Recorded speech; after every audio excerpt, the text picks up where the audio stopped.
Bismillahirrahmanirrahim. Assalamualaikum warahmatullahi wabarakatuh. Gimana kabar kalian pada pertemuan kali ini? Semoga kalian selalu dalam keadaan sehat. Tetap semangat dalam menjalani ibadah puasa pada tahun ini. Oke, pada pertemuan minggu lalu kalian sudah belajar tentang uji regresi berganda. Nah, pada pertemuan kali ini kita akan pada praktikum statistika inferensial ini, pada pertemuan minggu ini kita akan membahas tentang materi uji T. Ada dua, yaitu ada independent t-test dan paired t-test. Nah, yang pertama itu ada uji T, uji independent t-test. Nah, di sini pada uji ini tujuannya yaitu kalian bisa mempelajari uji independent t-test. Kita dapat menggunakannya untuk mengetahui apakah terdapat perbedaan rata-rata dua sampel yang tidak berpasangan. Pada uji independent t-test memiliki syarat yang harus dipenuhi, yaitu syarat uji statistik parametrik.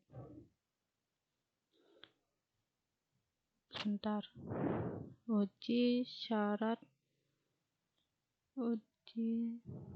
statistik parametrik yaitu ada uji normal dan uji homogenitas. Seperti biasa ada pengambilan keputusan yang harus dipenuhi. Kita lihat dari nilai signifikan totalnya. Yang pertama, jika pada nilai signifikan totalnya itu kurang dari 0,05, maka dapat disimpulkan terdapat perbedaan yang signifikan antara tingkat kemampuan siswa pada hasil belajar matematika di kelas IPA 1 dan IPA 2.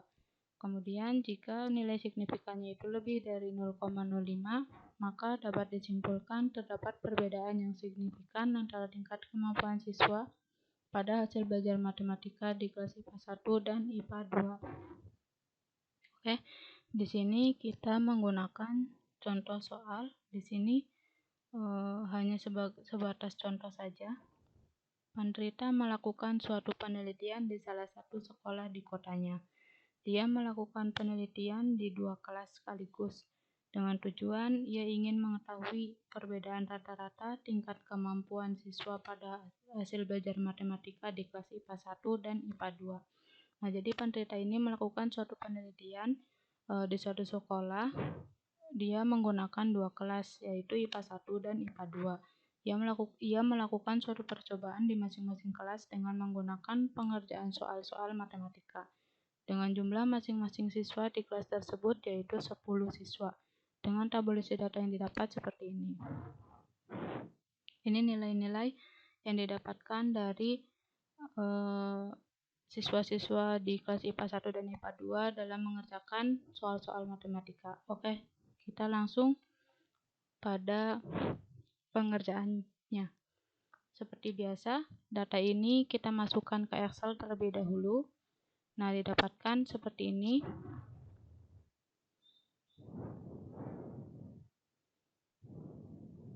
Yang ini nanti untuk uji independent t-test dan yang ini nanti untuk uji paired t-test.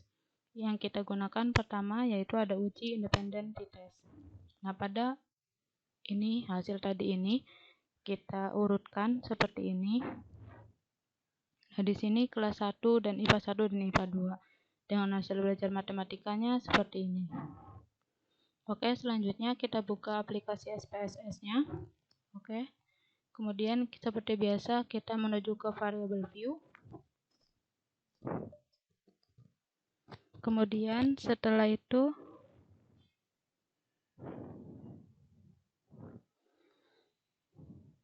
di variable view-nya kita ketikkan pada bagian nama ini yaitu hasil dan yang kedua ini kelas. Oke, seperti biasa desimalnya kita buat 0. Kemudian pada bagian label kita isi dengan hasil belajar matematika. Di sini yang kedua kita isi dengan kelas. pada bagian value di bagian kelas ini kita ketikkan pada yang pertama ini value kita ketikkan 1, kemudian pada label kita ketikkan IPA 1, kemudian kita add, kemudian satu lagi value 2 untuk IPA 2, kemudian kita add. Nah, setelah seperti ini sudah selesai, kita klik OK. Kemudian di sini value-nya berubah seperti ini. Kemudian pada measure kita ganti scale. Nah, setelah ini selesai, kemudian kita menuju ke data view. Di sini terlihat hasil kelas. Kemudian setelah itu kita copy pastekan ini data yang sudah kita dapatkan. Karena ini saya urutannya berbeda, jadi satu-satu. Tadi kelas di sini. Kemudian pada bagian nilai.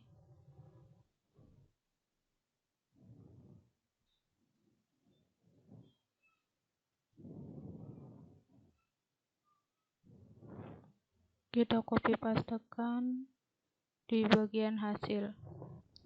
Nah, setelah seperti ini, setelah kita copy pastekan datanya, kemudian kita klik analyze, kemudian kita klik compare means, kemudian kita klik independent sample t-test. Oke, pada bagian ini setelah muncul kotak dialog independent sample t-test, kemudian kita pindahkan hasil belajar matematika ini ke tes variabel ini, kemudian kelas kita pindahkan ke grup variabel. Nah, pada grouping variabel kita klik define group. Kemudian pada grup 1 kita isi 1 dan pada grup 2 kita isikan 2. Kita klik continue. Kemudian kita klikkan OK. Nah, di sini keluar hasil output dari data tersebut. Di sini ada deskripsi statistiknya, yaitu grup statistik. Di sini terlihat jumlah datanya itu yaitu N, itu sebanyak 10 siswa, dan rata-ratanya pada IPA 1 sejumlah 78,60 dan pada IPA 2 rata-ratanya 84,70 dengan standar deviasi pada IPA 1 yaitu 1,647. Nah, pada IPA 2 3,529. Standar error min-nya seperti ini dihasilkan. Kemudian kita akan melihat pada tabel independent sample t-test. Tabel ini seperti biasa kita pindahkan ke Microsoft Word. Nah, didapatkan seperti ini hasil interpretasinya. Nah, dari hasil tabel di atas kita lihat nilai signifikan totalnya. Ini nilai signifikan totalnya yaitu 0,000, yang berarti nilai signifikannya itu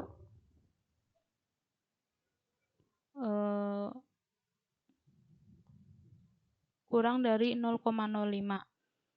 Dapat disimpulkan dari data tersebut, jika dilihat dari signifikan totalnya, terdapat perbedaan yang signifikan antara tingkat kemampuan siswa pada hasil belajar matematika di kelas IPA 1 dan IPA 2. Kemudian kita masuk pada materi yang kedua, yaitu uji paired t-test. Nah, pada uji paired t-test ini, tujuannya kalian mampu mempelajari uji paired t-test ini, kalian bisa menggunakannya untuk mengetahui apakah terdapat perbedaan rata-rata dua sampel yang berpasangan. Dengan dua sampel yang dimaksud yaitu dengan sampel yang sama tetapi memiliki dua data. Pada uji paired t-test yaitu bagian dari statistik parametrik. Maka dari itu, sesuai dengan aturan pada statistik parametrik, data penelitian harus berdistribusi normal, sama seperti tadi pada independent t-test. Ada syaratnya juga, yaitu harus normal dan homogen. Kalau di uji paired t-test yaitu harus berdistribusi normal. dengan melihat dasar pengambilan keputusannya. Yang pertama, jika nilai signifikan atau signifikan totalnya kurang dari 0,5, maka dapat disimpulkan terdapat perbedaan yang sedikit signifikan antara hasil belajar pada data pretest dan posttest. Nah, jika nilai signifikan totalnya itu lebih dari 0,05, maka dapat disimpulkan terdapat perbedaan yang signifikan antara hasil belajar pada data pretest dan posttest. Langsung ke contoh soal. Seperti biasa, ini contoh hanya sebagai perumpamaan saja.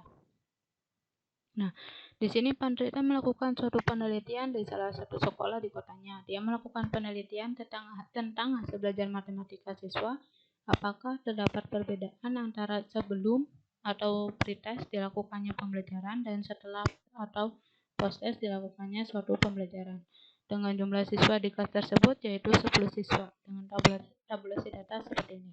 Seperti biasa, data ini kita pindahkan ke Excel. Nah, seperti ini.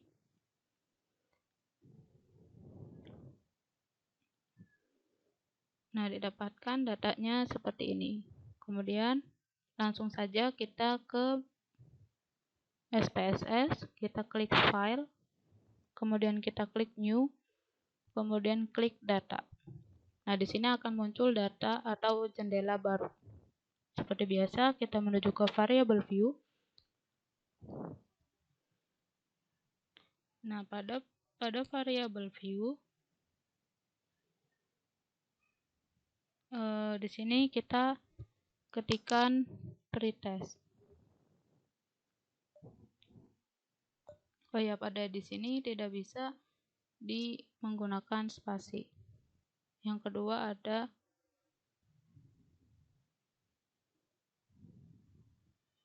posttest. Seperti biasa, desimal kita buat 0. Kemudian pada bagian label kita ketikkan pretest.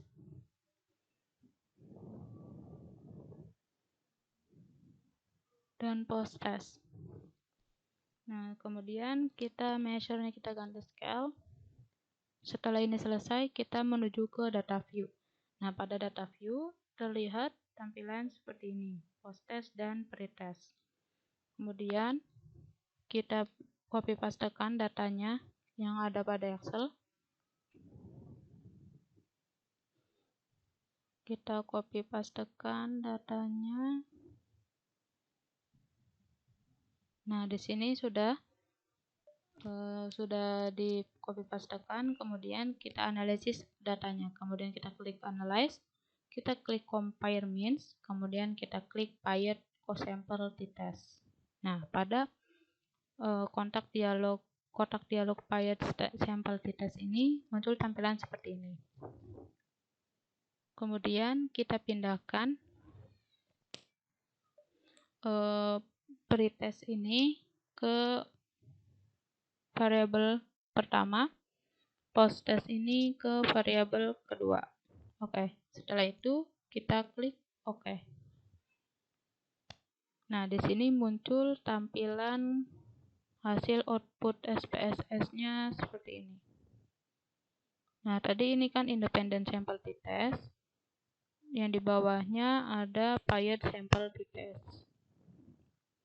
Nah, pada paired sample t-test, paired sample correlation, dan paired sample test-nya akan saya jelaskan pada Microsoft Word.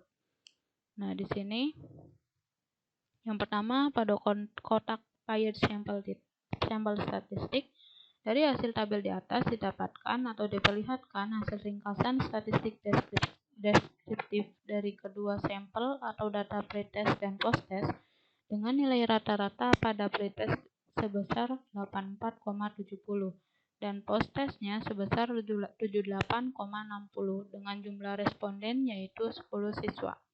Didapatkan nilai standar deviasinya itu sebanyak atau sebesar 3,529 dan standar deviasi pada posttestnya itu 1,647.